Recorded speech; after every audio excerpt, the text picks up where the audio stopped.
welcome back to the Made It in Music podcast. My name is Riley Taylor, and I'm the Song Chasers Community Manager here at Full Circle Music. And today, Seth Mosley and X O'Connor sat down to deep dive into some of the most common questions we get from producers inside our community. We're exploring the key areas that can take your productions from good to great, from vocal production and sound selection to editing techniques and tips for maximizing your creative output. Whether you're just starting out or looking to sharpen your skills, this episode is packed with insights to help you level up your music production game. For now, let's dive into the episode. All right, everyone, we're super excited to jump in today to another episode, and we're talking all about music production today, which is super fun. Yes. If you're listening to this podcast, you probably know our wonderful hosts, X and Seth. They're really the senseis of all things music production. But nonetheless, as we jump in, Seth, X, could you share just a little bit about your guys' background in music production and also your guys' working relationship? Yeah. You want to start? You start us. You start? Okay, well, background has been here for like 23 years, 24 years now, which is crazy. But yeah, been making music the whole time.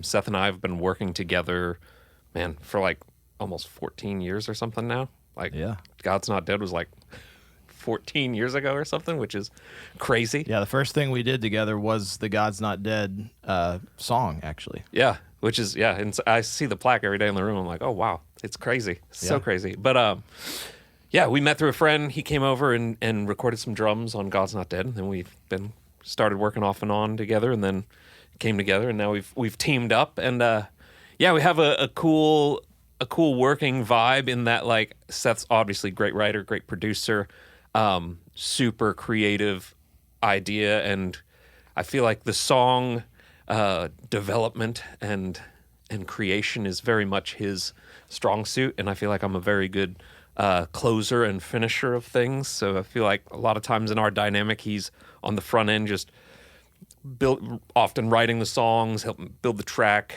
Then we kind of get together on a lot of the recording of things, and then I'll take at the end and kind of finish it out a bit. I don't know. That's how it seems from my end. What's it look like for you? Yeah, no, you hit the nail on the head. It's been a great partnership for sure over the years, and yeah, I love getting to go in, and a lot of what I do is actually in the co-writing room, but in the co-writing room, I'm usually the producer in the co-writing room. So not to get too confusing or anything for people out there, but every co-write typically needs a producer. How things used to be in Nashville is it would just be writers getting together with guitars, and they would write, 10, 15 songs in a month, and then at the end of the month, they would get together and pick which 3 or 4 of them did they want to actually go in and demo in a studio. Okay. So it was a lot more of a drawn-out process, and it was very hard to know what you had before something actually was demoed, because once you heard it demoed, we're like, well, maybe this wasn't as good as we thought it was. And you get more instant gratification being able to have a producer in the room to where pretty much by the end of the session, you are having a finished demo, a finished track. So that's a lot of how our stuff starts out. It starts out in those, and then it will turn into them hiring us to finish out records. We also get hired to just produce a lot of outside songs too that I'm not a writer on, which I totally love doing as well.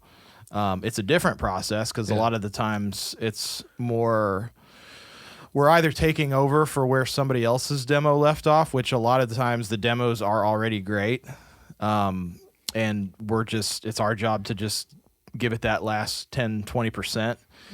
Other times they don't have much of a demo that they're attached to, and it's our job to kind of build it from scratch. So the other thing that X didn't mention too is really great engineer as well.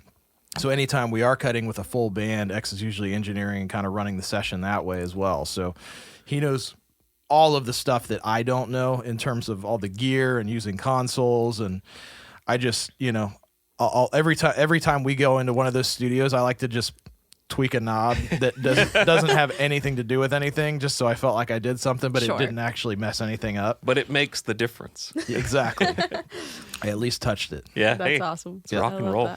Yeah, so moral of the story is y'all are incredible, have so much experience. And so today on this episode, in our Song Chasers community this month, we're talking about some music production. And so we wanted to take this chance of a roundtable to talk about some of the areas of music production that often are just take a little bit to go from good to great. Like some ways that the producers in our community, anybody listening to the podcast, can really level up in their music production. And so to jump right in, let's jump into vocals. That's a huge part of the music production process. And what do you guys notice with maybe some of the most common mistakes that come up in recording vocals? What are kind of the first things that come to mind that set apart an amateur vocal from a pro vocal?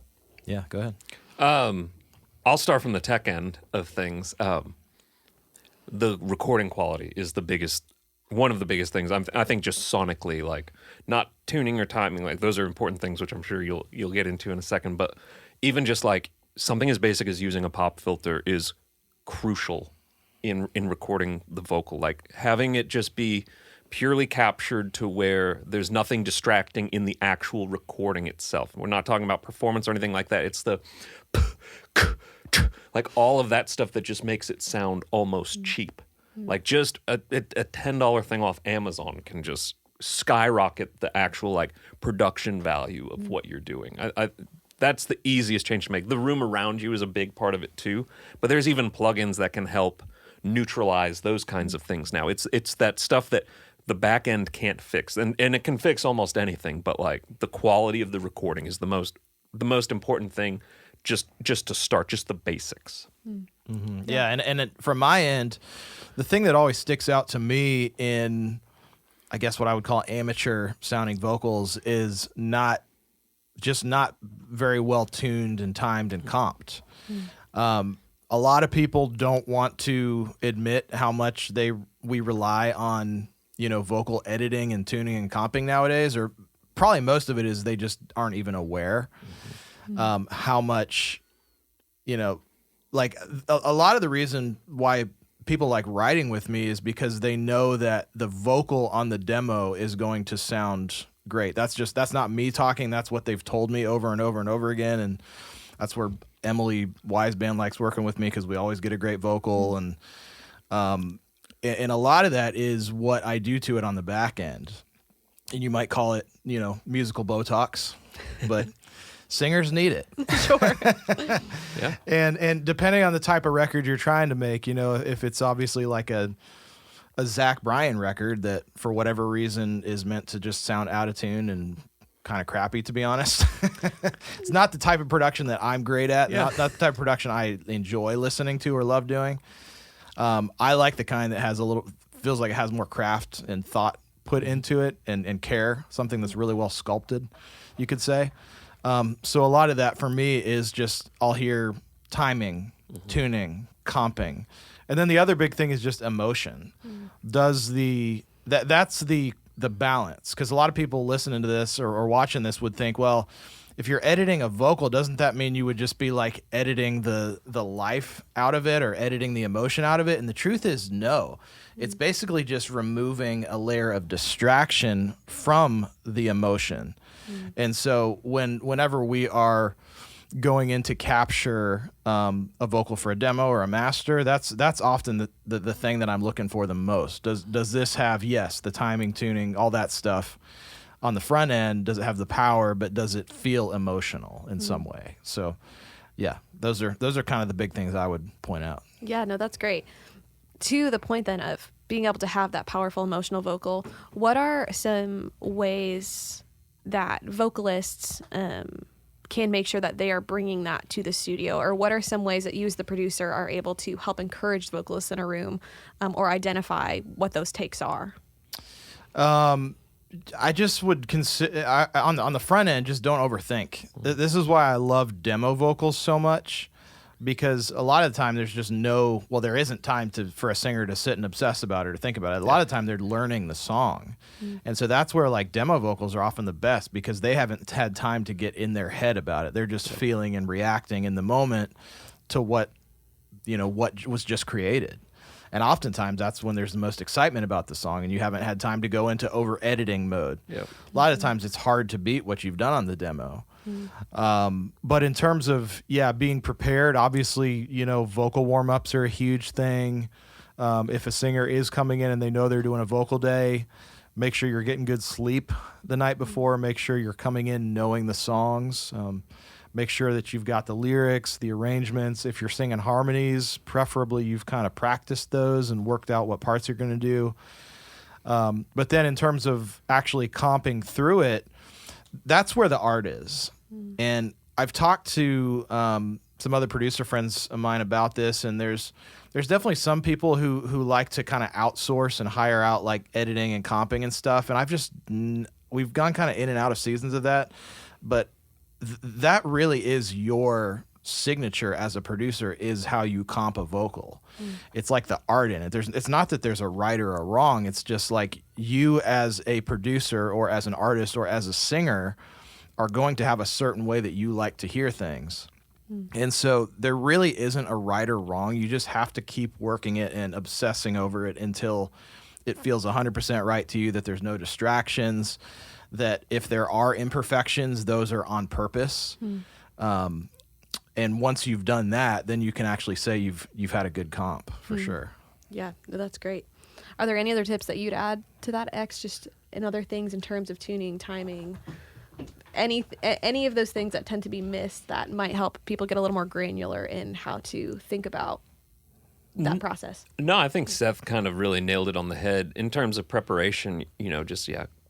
Coming in with just the idea or the concept behind what you're doing. He mentioned like sleep and everything, super important. Hydration, definitely make sure you're hydrated. From the producer end, when working with someone, I think just staying positive, just trying to encourage the whole time. I love when people leave here going like, that was the best experience I've ever had. And they feel like they got something really special just because of the environment that was crafted around what they were doing. But no, I think Seth really, really nailed it there. I think, getting the final performance, what ends up being the final vocal is, indeed such an artistic thing. And it's funny, the gems that seem to stand out are often the imperfections that a lot of people try to weed out of what was there. It's always a blast to just dig out those little things to see what ends up in the actual final recording of something. Yeah, no, that's great. And I mean, to the point of encouraging artists, vocalists in the room, that's something you're great at. So great touch. Both of you guys are really great at some of the most encouraging people out there, I think.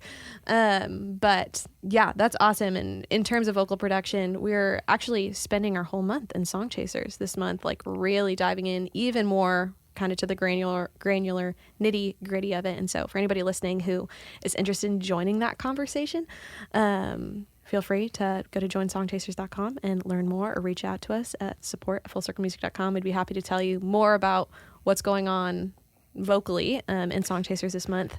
But to kind of shift gears into kind of one of the next big categories that often is missed, or just really can, again, set apart an amateur demo recording production from a pro one, and is in choosing sounds. X, I know that this is something that you get questions about or observe a lot through our music producer community that we've fostered in Song Chasers. Yeah. What are some of the biggest things that you notice in terms of the sounds that are often used in productions? I think a lack of confidence in selecting is something the way I'd choose to say it. I find a lot of people, obviously sound banks and different instruments, they cost a lot of money, and not everyone has a lot of money to spend on something. But I think even within tools like Logic and Pro Tools, there's extremely usable things just built right in, or in Pro Tools' case, you have to download an extra thing and install it. But that's neither here nor there. I think a lot of people are like, I just need a drum kit, and the first one that comes up is what they throw in there. And I think another 5 minutes of just searching and narrowing down what they're looking for would yield a far greater result. The first drum kit you find isn't necessarily the right drum kit, or the first bass sound you find might not be the right one. Going in with like a mentality of like, I'm looking for this specifically. Now with the stock sound, are you going to find that exact specific thing No, but you might find something that gets you close, and then with plugins you can get it a little bit further. But I think it's important to just spend the time to actually look. A lot of people just are like, that's a drum kit, there we go. No, hey, you've got a vision, you've got something in your head. Have the confidence to just chase it down a little bit. I think it's in there, or you find a way to manipulate it to make it, go there. And if you're just starting out, that I'm sure sounds super intimidating. Like, Logic installed like 50 gigs of sounds. How am I going to find like the perfect bass? And it's like the perfect one's not going to be there. But what's in your head, something's going to be close to that. And then just with a little bit of ingenuity and creativity, you can start piling stuff on and just help it get over the cliff. But now there's so many tools that can also help you just actually find what's in your head, like Output, who makes Arcade, and they make a bunch of other really cool plugins. They make something now called Co-Producer, which will listen to your audio, and then you can write a prompt, and via AI, it will help you find things to like include in your production, just based on what's already there, including the tempo and the key. And it's just like, I want funky drums with this vibe, and it will search, and it will present you a whole bunch of loops that you can then just drag and drop.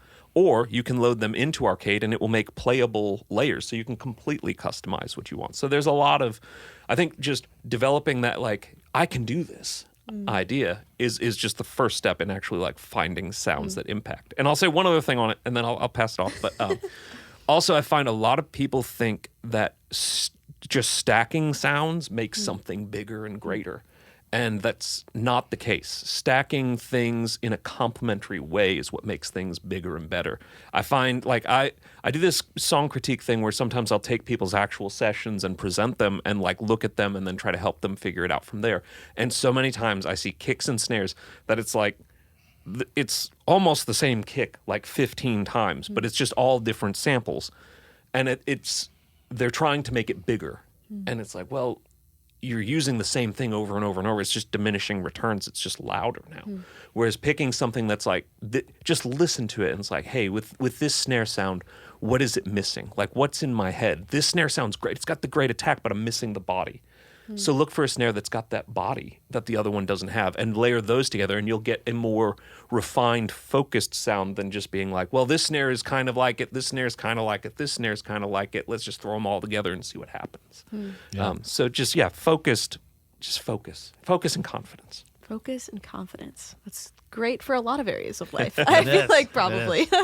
That's great. Seth, is there anything that you would add to kind of your thought process when picking sounds, or any attributes of sounds that would separate maybe, let's say, a level 1 sound from a level 10 sound? Or is it not about the sounds themselves, but how you use them and having them in the right context?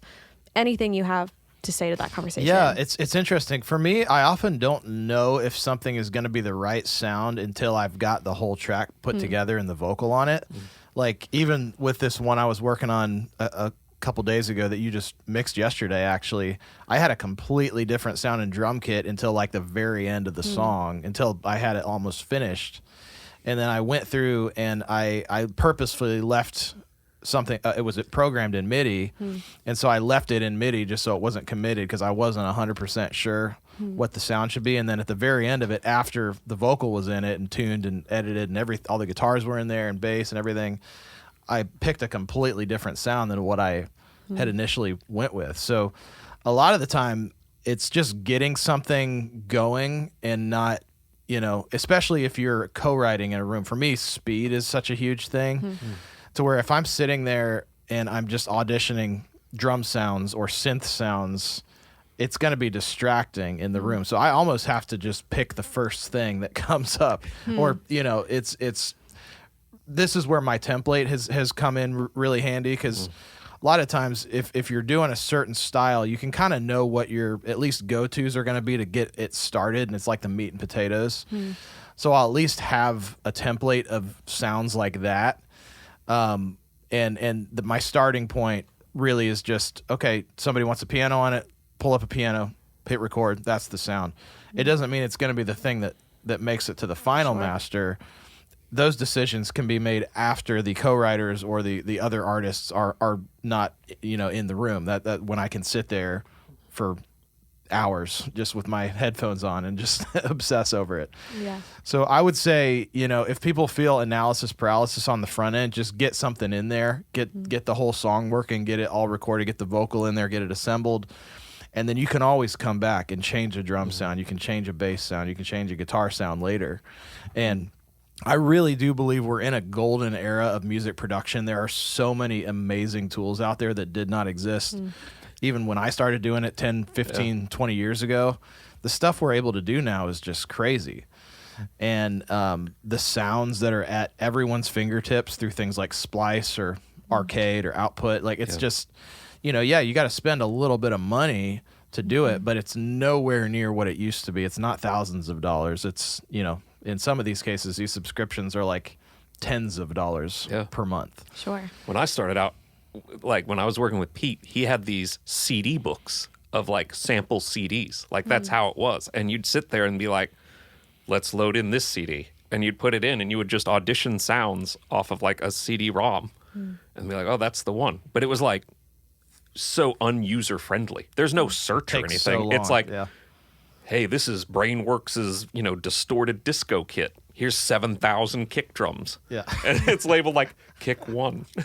And you would just 7,000. Yeah, it's like, but now it's just like you can search so intuitively to find what you're looking for. It's crazy. Yeah, that's awesome. So just to make sure we don't miss some of those quick resources and places that are good, are there any specific sample libraries that you guys particularly find as go-tos? For pianos, I love Keyscape. Okay. The Native Instruments Complete Pack has so much stuff in it. I would say for drums, I've been loving Superior Drummer 3 lately, has been really good. They sell a ton of expansions, which are all really great, meticulously crafted, multi-mic, multi-layer, multi-velocity. You can really customize everything. They sound so real. We've not even replaced it sometimes. It's just like, that's the guy. Yeah. So those are great. I still love my, and this is more on the expensive side of things, but if you are looking to drop some money on gear, I have this whole little rack of hardware synths. I have my Juno 60, but they do make a software version of it. I believe it's by like TAL Audio. That's really good for the Juno 60. My Dave Smith Prophet is really great. There are great, I believe Arturia makes a really great software version of that. Nord, even just the built-in sounds to my Nord Stage piano and B3 I use all the time on records. Splice, of course, would be a huge recommendation. Must have that. Those would probably be my quick go-tos. Yeah, that's great. Any ones you would add to that, X? Yeah, Splice. Just because Splice has bought the licensing out for so many places that just made sample packs initially, so now you can find almost all of it there. Because I on the back end of things, especially like as we're going into mix and like cleaning sounds up, like that sound sounds or I want that sound, they're like my favorite libraries, and now they're all on Splice. So you can get them for your Splice membership. There's almost too much stuff on Splice that it's hard to find anything. But just with like a pretty focused search, you can get some great stuff. And I really do like Output stuff. Arcade is super creative, especially on the front end of things, just finding cool loops, cool sounds that like, oh yeah, you can, this will be cool, something inspirational to pull in. It works really great. And their co-producer thing is a really, really cool and unique way of like helping just build tracks quickly. So I really love that stuff too. That's awesome. All right. So the next topic that we wanted to kind of dive into was editing, which I know is a big thing. Again, you guys were mentioning there are seasons where, sometimes you want to pass it off, sometimes you want to take it on. Why does editing matter so much? I guess let's just start there. Is like, why is that such an important part of the process?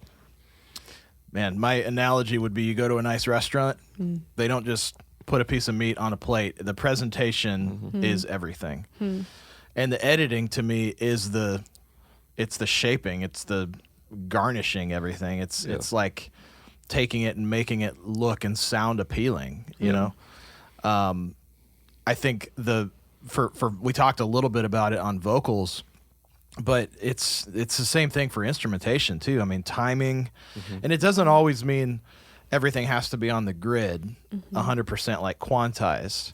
I do think a lot of modern production sounds good edited really tight, but there's also like if you are working with really good players, or if you play a really good performance that feels awesome and human, and editing it 100% to the grid would take some life out of it. That's where the art is.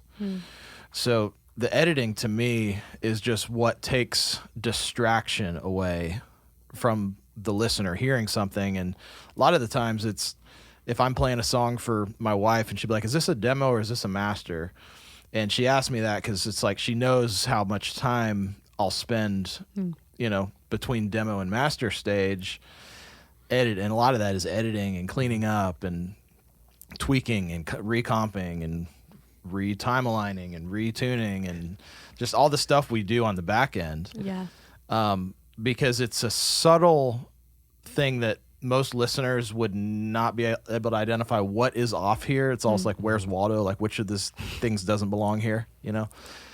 But it's kind of that effect. Like, people know it, and it's one of the things that, to me, just separates, people who are willing to be meticulous. Yeah.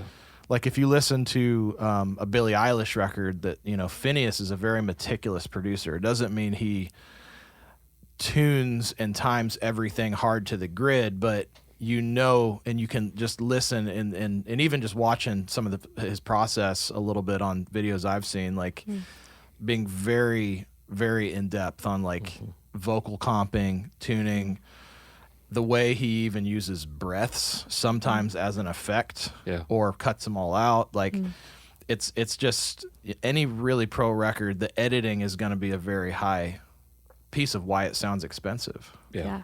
Well, that's great. What are some of those things, either of you, Seth, X, that you touched on a lot of them, but are the things that, like, for a producer, you think it's done, but do another couple listens and you realize actually it's not quite there yet?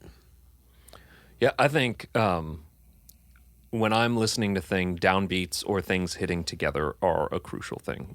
Like Seth was saying, a lot of times, like when you hire someone like an expensive session player, or we have an expensive band in the room, they're expensive because of how they like their sound and their feel. Like that's what a session player in essence is. Like, because Seth's a great guitar player, I can play some guitar. Like he's a great keys player. Like there's not a lot that we probably couldn't cover between the two of us, but we bring in these people for their feel and their tone, and for their ideas and stuff like that. But when I'm going through a song and listening, a lot of times if we haven't just edited everything hard to the grid, I'm listening for those downbeats and like, hey, how's the acoustic feel with the snare, or how's everything landing together in these specific spots? Because you don't want it's all flamey. Yeah, that's what pulls you out of the realism, and it's possible to do it without everything being absolutely perfect, but you need everything in that sphere of like, oh, this feels good, this feels nice. And I know that sounds really abstract or whatever, but Seth's right. That's where the art of it really is. If you're just starting out, it's probably safer to edit too much than to not edit enough. Like that, I think editing too much is a better problem to have than it just feeling really bad, because you can have a drum pass that feels great, but then all of a sudden the acoustic and the toms, like the tom fill starts and it's like, oh great, but then the acoustics are against it and you're just like, this is a mess. Like, I remember when I first started editing drums in like 2003, it changed how I listened to music, because I was getting paid to be so meticulous about like this, it needs to be perfect. It ruined how I listened to music a lot, because I was just so distracted by, well, that's not right, that's not right, that's not right. And then I started listening to people like more expensively made records, and it's like, oh, this is right. I can listen to this now because this sounds really good. Just going through and hearing like, hey, is everything sitting together? Another, like Seth was mentioning, breaths and S's, like the ends of words, like those things I think what separate really great productions and editing from just, oh, okay. Like there's a time and place for everything. Like you go and listen to like Sigaros or something like that. It's very loose, it's very open, but that's the style of music. Like in more modern like country and pop productions, it's very tight, it's very intentional. Like if you listen to Muse, you hear a lot of like the huge vocal stacks, and they do leave the breaths in on a lot of it, but the ends of everything is so focused. Everything ends together. Like the realism is in the breaths, like Like you can hear them all breathing in, that's fine. But the ends are just like, oh, perfect. To where there's no like none of it's all flamming some really together. good sound bites. Yeah. Episode. We could make a sample library of X. Of bad from this endings. Poor endings. X's consonant not flam to discourage you from continuing to use the examples. Yeah, but that, like just tightening those things up, or do the backgrounds even need to make those sounds? Well, probably not. Like if it's more distracting, just get rid of it. You know, just going through and transitions, I think, are a huge piece that people just miss of like, oh, right here, it hits. Great. Does it need something to help it emphasize that hit even more? Once you've got everything kind of locked in, does it need that little whoosh, or do you need a whoosh, like just something to help lift those next sections? I think those are the spots when I'm going through and listening for the last time. And the other thing, and this is not editing related, is like, can I hear every word of the vocal? Like that's something like as I'm going through and is this done? It's like, can I hear everything? Okay, cool. Sorry, that might not have been included in this thing, but just that's as my mentality. Good bonus tip. Yeah, and I would say one thing I spend time at the end of the process after I've edited. I go through and listen to where are spots where I feel like it sounds like I did it too much, because my end goal is not to make it sound like a I'm trying to think of a good real world example, but you know when you see somebody that's had way too much Botox done, or it's not done well, and you can tell, you don't really want to be able to tell. Like that's the best ones. Not that I'm a Botox expert by any stretch, but it's the same with vocals. I want it to feel like it. I want it to feel like they sang it. That it was just a really good performance. And so a lot of the times after I've done spent a long time doing the actual edit, I'll go back through it and like, are there words that I can drop in the original raw take just to like let the human ear know there's some imperfection, there's little hints of imperfection in there, and it just makes the whole thing feel more believable. So a lot of times it's not even like the editing, it's kind of the end process of editing where you go back in and make sure, note transitions for singers. Like a singer doesn't just naturally sing like T-Pain or the Cher effect. Yeah. Like there's a bend in between notes, and just making sure those are all preserved, done correctly. And even where they start and stop. I've heard a lot of people tune those like pickup notes like so hard that it's like, that's not, even if it looks out of scale, sometimes that's how it's supposed to be. Exactly. It's not supposed to be like, oh, that's Dead supposed on. to be the third below and then it shoots up here. Sometimes it's got to have that bit of nature to it. Yeah, Yeah. exactly. No, that's great.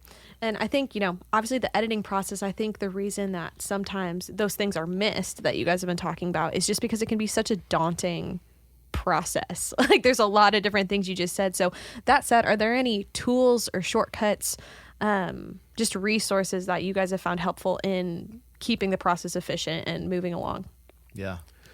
I think, I don't know, like tool-wise, I mean, it's just about whatever you're using inside of your DAW. One thing that I think for both of us really speeds up the process is quick keys, learning quick keys, understanding like, if I have to mouse to go do something, it takes me so much longer than it would just take me to hit a button. Just learn your quick keys. Learn an action. Like Pro Tools and Logic both have the quick keys listed next to a lot of the menu actions. Just learn what it is. Like I'm constantly zooming. Okay, well, what's the quick key to zoom? Can I do that faster than, like I use Option F a lot, which is zoom to selection, meaning I make a selection on Pro Tools, I hit Option F and it zooms to just that. It's a really easy way for me to focus in on something really, really quickly. Obviously save, all that stuff, but learning quick keys. And then we use SoundFlow quite a bit, and SoundFlow is a very powerful tool for both Pro Tools and Logic that allows you to kind of create macros to do a bunch of things at one time. Like, for like mouth noises, we have macros built to where we can select something, hit a button, and it opens the thing to take away mouth noises, processes it, and then closes the plugin. Something that would take 5 steps, still wouldn't take a lot of time to do manually, but it does it like that. So it just makes everything go a lot faster. Yeah, that was going to be my big thing was SoundFlow, and we use a tool called a Stream Deck, with SoundFlow. X is definitely the guru of all things SoundFlow. Spent a lot of time learning how to script with it. Yeah, if you want to join Song Chasers and jump into his music production master group, if you want help on that, because that's a game changer. The other thing I would say, this has been around for a long time, but if you're newer to production, you may still not be aware that the technology exists. Vocaline. What's the Waves one called? Sync. Yeah, in sync or InSync. Yeah, something like that. Yeah. Yeah, it's a timing and now tuning actually. If you're doing production that has a lot of doubles and stacks and harmony layers, you want to make sure that they are edited really tight, and that can be really daunting if you're trying to do that by hand. Yeah. So spending the money to get something like Vocaline, Revoice is like the beefed up version of that. You don't necessarily need that. Especially now with the new version. I feel like the new version of Vocaline works more effectively than Revoice. Yeah. Revoice is just so much geared towards like film and TV, like post-production that. Yeah. But in terms of being able to speed up that process, that's a game changer, having something like Vocaline. Getting really familiar with the key commands like X said, and really just the 10,000 hours. Like the more you do it, like at the beginning you're going to be slow at it. Sure. It's just knowing that, and that's okay. If it takes you 4 hours to edit a vocal or more, that's okay. Yeah. You'll eventually get it down to where it's like, hey, maybe this will take an hour. Sure. You know, and then from there it's just you can get as in depth as you want, but just be okay at the beginning at being slow at it. And this might be, I'm going to say something that is so, it's going to sound so obvious, but a lot of people listening will just be, especially because of the younger generation, music production should be done on a computer. Yeah. A lot of people are doing it on iPhones and iPads. That's okay. It's a starting point. But if you want to do something that sounds semi-pro or pro, you need to be doing it on an actual computer where you have a keyboard, you have a mouse, you have just it's a way easier to interface. Even using like a keyboard with an iPad is not going to be. Yeah, I mean, you just need the processing power. I think, the phone, tablets, they're great, especially for writing and doing something real quick, sketching it out. But yeah, you need the processing power that a computer actually gives you to really, plugins, all that stuff. It takes power. Yeah, for sure. So to transition us then from the editing process to the mix process, I guess I'll ask a similar question to we talked about with editing is what are some of those things that really make a pro production stand out from an amateur production in terms of the mix? I would say the biggest thing that I think jumps out is the overall level, like the volume of it. A lot of times people just beginning in mixing or, just trying to figure it out, their mixes are a lot quieter than like a fully produced master track. And a lot of that just comes with time, comes with plugins or, figuring out what works for you, because there's a lot of technique into getting things, to be louder. But I think that's like the biggest thing that always jumps out. And then just from there, it's just little things, it's subtleties. A lot of mix is just about creating energy, piecing things together. A lot of people think it's about like tons of plugins and all this other stuff, but honestly, just the way things balance together, just learning how to listen to things is just a huge part of it. But I think that's probably, those two things I think are the biggest things for me. A lot of times amateur mixes just sound really, everything's all one level. It's just like, there's not a lot of definition of what's going on, and it's often just really, really quiet. Yeah, and I would say that the biggest thing that is going to help people when trying to take their mixes from amateur to great sounding is using referencing. And there's a tool that we use all the time. It's called Adapter AB. I think you can get it through Plugin Alliance. Yep. And you can load in basically any reference track. I think you can upload up to like 9 or it's 16. 16, yeah, Yep. in one instance. So just take, any song that you really like the way it sounds, put it in Adapter AB, and you can literally just AB what's your sound like versus theirs instantaneously. Yeah. And that can tell you, number one, is it loud enough, like X was saying, but also does the vocal sound as present, and do the drums hit as hard? Does the whole thing feel wide? Does it feel too narrow? It just gives you. I find even for vocal, like wetness, like reverbs and delays and stuff. A lot of times I don't know. That's a question that you probably get a lot in music production mastery group, is like how wet to make stuff, like verb, delay, all of that kind of stuff. And a lot of times I'll either have too much or I won't have enough. Yeah. And just A/B-ing it with somebody out there who has done a really great mix that I like can, shed instant truth on where your mix really is. Yeah. Yeah. Metric AB has a lot of really cool tools built into it. Like Seth was saying, not only can you bounce back and forth A-Bing things, it will level match your references for you. So if you are quieter, it will bring what you're referencing down so you can really compare apples to how things actually sound. Because our ears, even at like 0.1, 0.2 dB, it will notice a level difference, and your ear will always interpret louder as sounding better, even if it's not necessarily better. It's just more excitement. So you perceive it that way. But you can also, there's a lot of meters in it. One thing that's really cool, a lot of people don't know that you can do in it, and it might be super nerdy, but I do this a lot, is that you can actually solo up the middle of things with metric AB. So you can just, on your own stuff and on the reference, you can just hear what's in the center.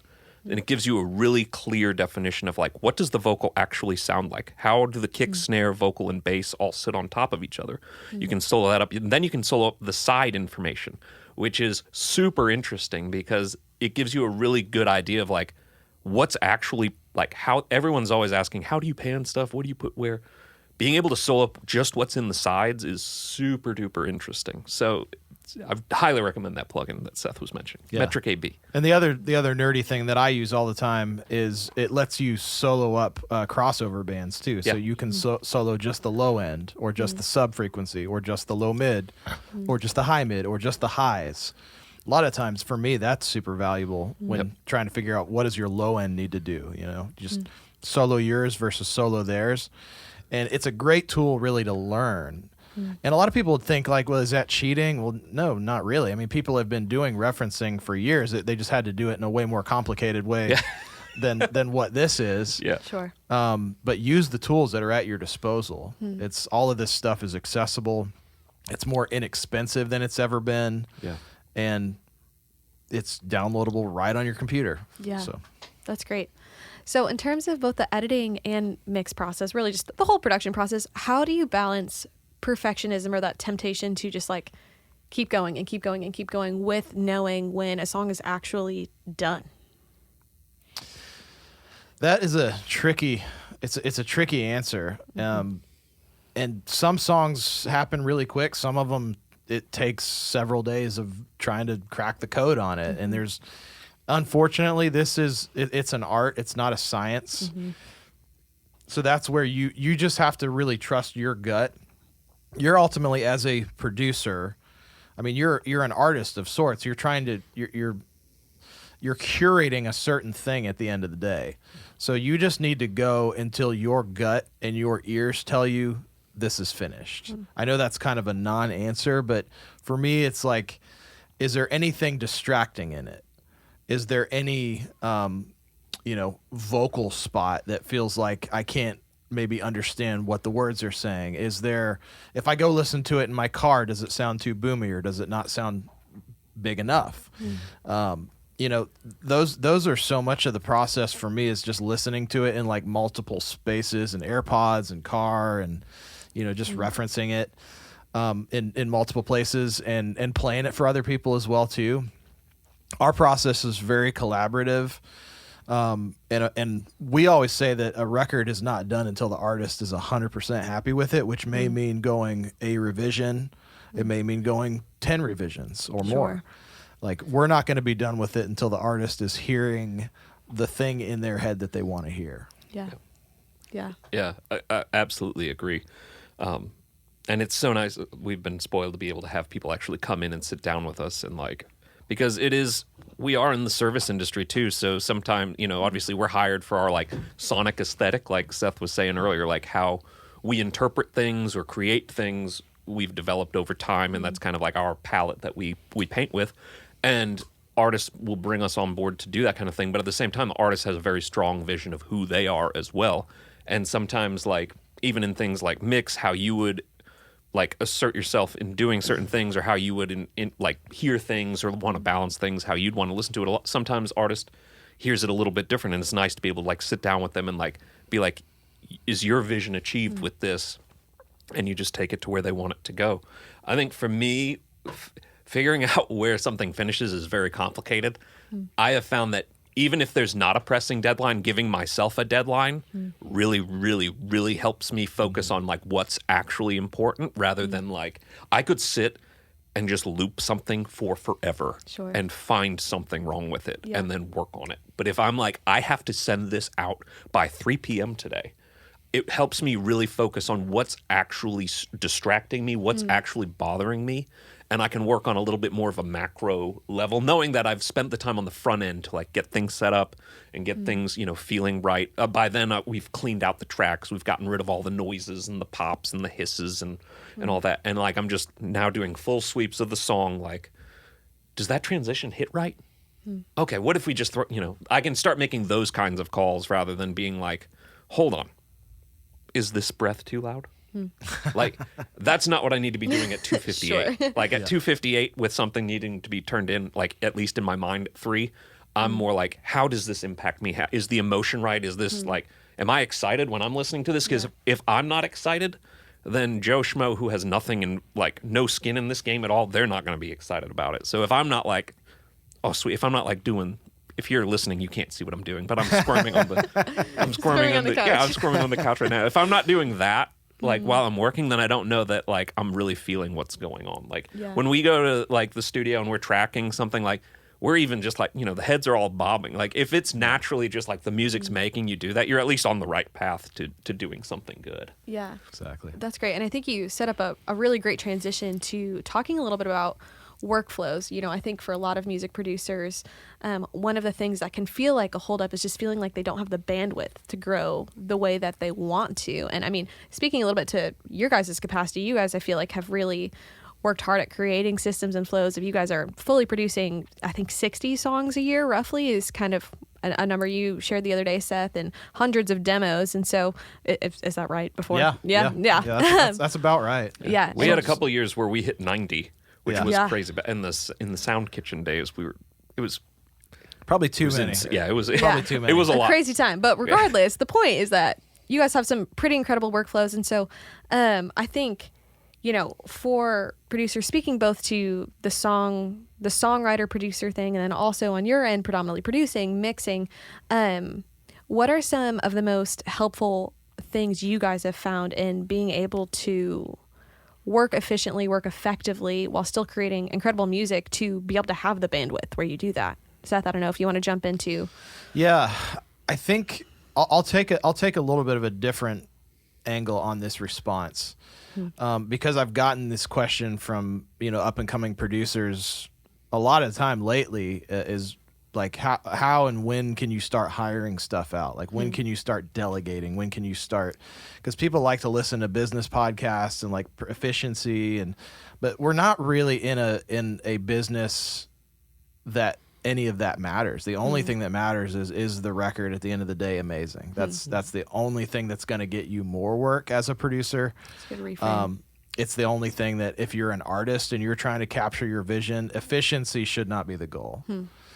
Like, obviously, at the end of the day, you got to pay the bills. You got to think of it, it's at a certain point of your career as a business. So like X said, the deadlines are very helpful, because we would not be able to do the volume that we need to do to keep all the bills paid if we were spending, a month on one song. Yeah. It just would not be, it wouldn't work. It wouldn't work.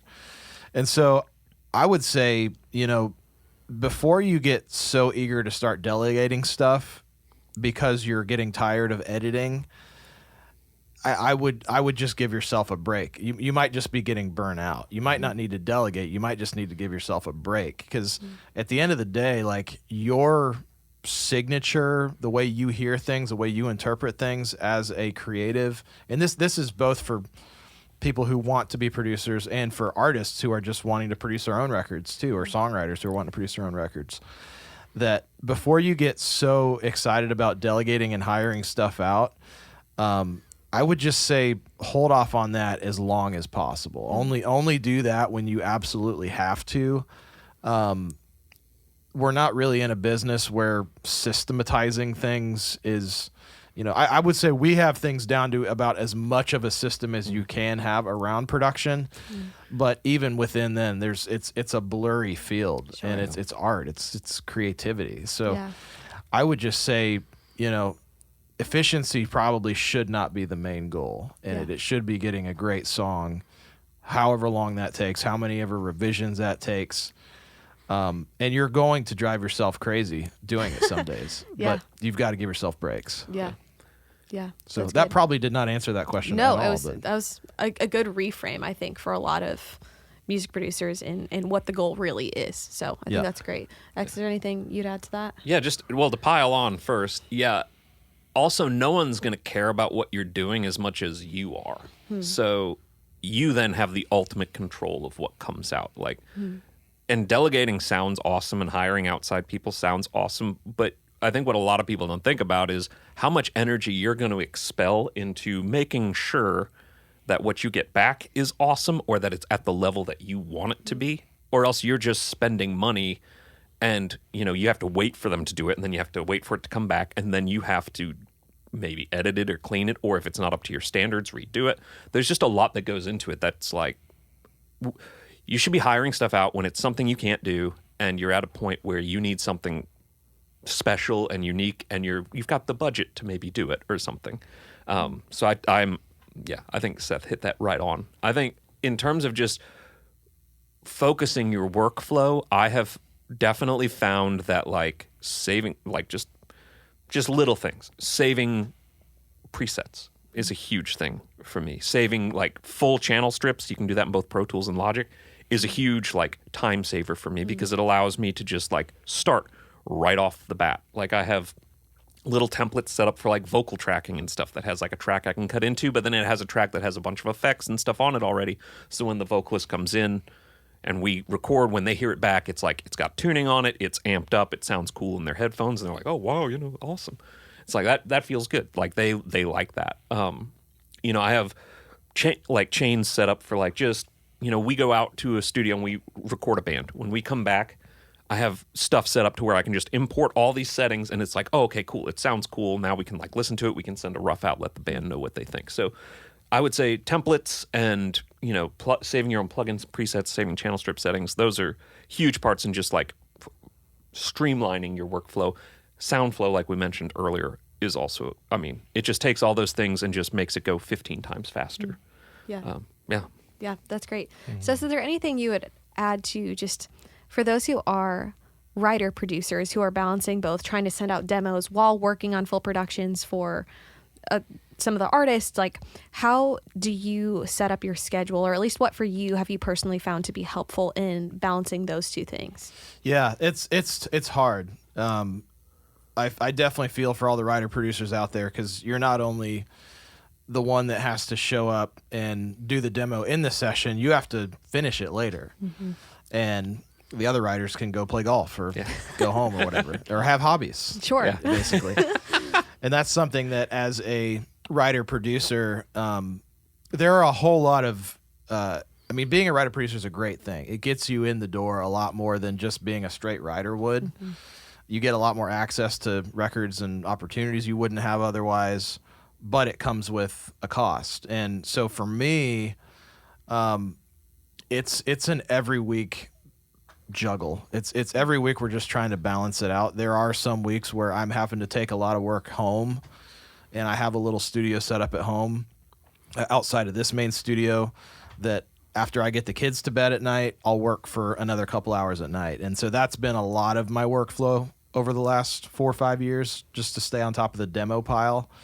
There have been weeks where we've been able to build in demo days that I can just finish demos, but that has been tougher to keep just with the amount of production work that we've had coming in and the amount of songwriting sessions that my publisher keeps me booked on. So yeah, you kind of just have to really that's kind of the name of the game, is either you need to stay a couple hours after the session's done and just finish it then, or in my case, I like to try to get home, at least be able to have dinner with the kids, get them to bed, and then I can come back to it with kind of fresh ears and work from, 8 to 10 at night, call it, Sure. To finish up the demos. So there really isn't a great way around that. This was one of the things that I have tried over the years, like hiring out like other demo producers to like finish demos. And number one, it was like X said earlier, you end up just spending as much time in the revision process going back and forth just to get something back, and Right. it'll take longer. I always try to get demos turned around quick, like quick being within like no later than a week. Because I find that artists just lose excitement. Best case scenario, the session's rocking, the session happens quick, the song comes quick, the demo vocal gets done quick, and I literally hit send by the time the person leaves the room. There's maybe 40% of the time I'm able to do that, and those are like my favorite days ever. Like, we have the demo done. But you really just, there's not really a shortcut around having to just spend that extra couple hours to make it sound amazing. Yeah, that's good. That's great. In terms of while it's not all about efficiency, and obviously sometimes you can't make shortcuts. Yeah. Are there any things that you guys tend to find that are time sucks that producers can get pulled into that you guys have found some ways to either reframe your mindset or practically avoid? It's a great question. I think oftentimes the biggest time suck is lost in translation communication things. Yes. We spend a lot of time, like it's so much easier to have a phone call, or there's so many like streaming things, or if you can get someone to come in person, you can just streamline everything. Like to have someone here or having their real-time direct feedback on what you're working on is invaluable, because you can send out something and then you can get like a 15-page email back that's just, you need to interpret what someone else is saying with no context beyond just the text in front of you. So being able to, like, if you can get them there in person, great. If you can get on a phone call and you can get it like verbatim, like told to you, or even better, if they can send references that you can hear and being like, I like how this does this. Perfect. That tells me exactly what I need to know. Or live stream. Yeah, or live streaming. Yeah, we often live stream it with people where they can just, we're hitting play on our computer, it goes out over the internet, they hear it on their end in real time, and they can even talk to us, type to us, whatever. But that, I think, really streamlines. So many things are just lost or just consumed in this bouncing ideas back and forth, which, like Seth said earlier, we love to make the artist as happy as humanly possible. And I think being able to achieve their vision without a lot of guesswork just really makes things so much easier. And that ultimately comes from their direct input and in as real a time as humanly possible. Yeah. Yeah. Yeah. That's great. Well, last kind of question as before we kind of start to wrap up, but again, kind of speaking to workflow process, really everything we talked about is, what are some habits that you have found to be most helpful in your production work? And are there any bad habits that sometimes you see that really, if that was just replaced with a good habit from the get-go, would change everything? I've had to, when I first started out, I had a lot of bad habits, and one of them was having really disorganized sessions. Having a really solid template in place has been a game changer for me, so that by the time I send a session to X, he doesn't have to like reset it all up and clean it up and basically be a janitor for for an hour, and he's helped me a lot with that. So thank you for that. Just being organized. I mean, track naming, where everything just goes in the same place in a session. When I first started, my sessions were so disorganized that, it was not fun to look at. The other thing I would say habit-wise, so I talked a little bit about the efficiency side, but there is the other side of the coin where you don't want to become known as the producer who takes forever to get stuff done either. Yeah. There is that flip side, and you could be the best producer in the world, but if it's impossible for a client to try to get you to like finish something, or if they have to like hold your hand to get it done, they're going to probably look elsewhere.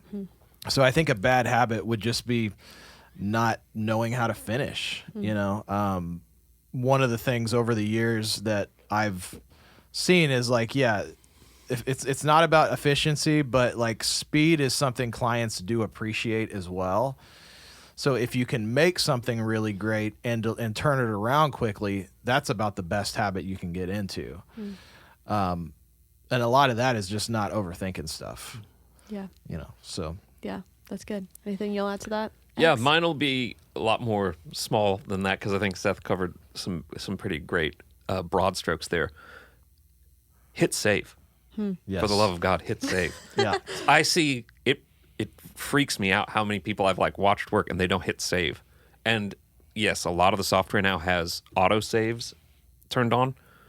I have seen those fail so many times. Yeah. Hit save. Please hit save. I hit save probably once every 30 seconds. Yeah, just it's like out of habit. In your sleep. Anything I do, if I hit spacebar, I hit save. If I hit, if I stop, I hit save. It's just like Command S. It's like a reflex. Yeah, it's like get it to be a reflex because it will save your life literally. In terms of that too, back your stuff up. Backups. Yeah. So many people are like, oh, it's fine, it's whatever. It's not, and you won't know that it's not until you lose something. Sure. That it's not just files. I mean, those files are a financial investment that someone's made in what you're doing, and it's your lot of time, responsibility. too. Yeah, it's your responsibility to keep that, like, to have that integrity, like, there. And you don't want to go back to someone and be like, hey, this crazy, cool, unique thing that we worked really hard to create, it's not there anymore. We got to do it again. That's a terrible conversation to have. I've had to have that conversation before, and that was the one time that I've had to have it, and I don't want to ever have it again. Yeah. So we are very adamant about backing up our stuff, and we have systems to do it, but just back it up. If you have Dropbox, you can set it up to sync your drive to Dropbox. Just do that, please. I encourage you to please do so. Yes. Yeah, I think those are two, to pile onto what Seth had already said, I think those are two habits you need to form. And if you don't do that, so many people just trust the technology. Do not trust it. Go watch Terminator and then start hitting save and back all your stuff up. Don't trust the technology. Yeah, exactly. There you go. Well, yeah, this has been quite the crash course in so many different areas, I think, music production, but lots of valuable takeaways here. And once again, for anybody listening here who wants to just keep learning from these guys, there's lots of ways to do so. Again, in Song Chasers, not only are we jumping into vocal production month, but for anybody who is not aware, X actually does trainings every month on music production. And so if you are looking truly for again, someone to be a sensei, as we call him, in their music production career, and to jump into that. Again, joinsongchasers.com is the best place to find that. And members now also get access to our pre-recorded music production mastery course as well, where in addition to asking live, you can go through all of these courses, which are super helpful. We also have some additional exciting music production opportunities coming up that we're not quite ready to announce, but are in the works. And so if you want to make sure that you are the first to know about said opportunities when they arise, be sure to join our newsletter at fullcirclemusic.com/the circle is the best way you can jump onto that. And we're excited to share more. So yeah, anything else you guys want to add before we jump off? Before you guys jump into all the producer things. Yeah, exactly. Thank you all for listening. Yeah. Thanks for listening to this episode of the Made It in Music podcast. And be sure to check out our other episodes where we unpack hundreds of hot topics with some of the top music industry pros, both here in Nashville and all over the world. Subscribe to make sure that you automatically get future episodes, and leave us a review if you loved it. It would really help us out. Or send an email to support@fullcirclemusic.com if you have ideas for how we can improve the show. If you would like to become a Song Chasers member and attend our training sessions live, head over to joinsongchasers.com to learn more. You also get additional exclusive training from music industry professionals. You get our royalty-free custom tracks from Seth Mosley. You get song reviews from me and my team, and you get access to a custom social media network we created exclusively for songwriters and musicians.